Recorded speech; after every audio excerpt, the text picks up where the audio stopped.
Hello, in this video I want to show you how to install Microsoft Edge browser on your VIVO X80 Pro. So in order to do this, we'll need to open our Google Play Store. From here, begin the search for an app and enter Microsoft Edge.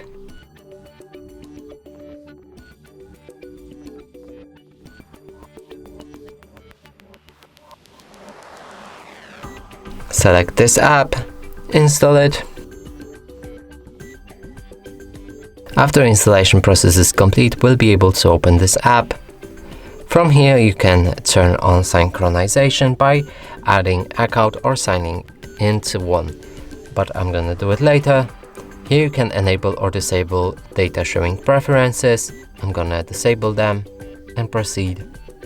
The last option is to set Microsoft Edge as the default browser, and you can do it right here, set as default, or click not now if you don't want it. So let's set it as a default. Here find Edge and set as default. From here our browser is ready. We can open any website, and as you can see, it works perfectly.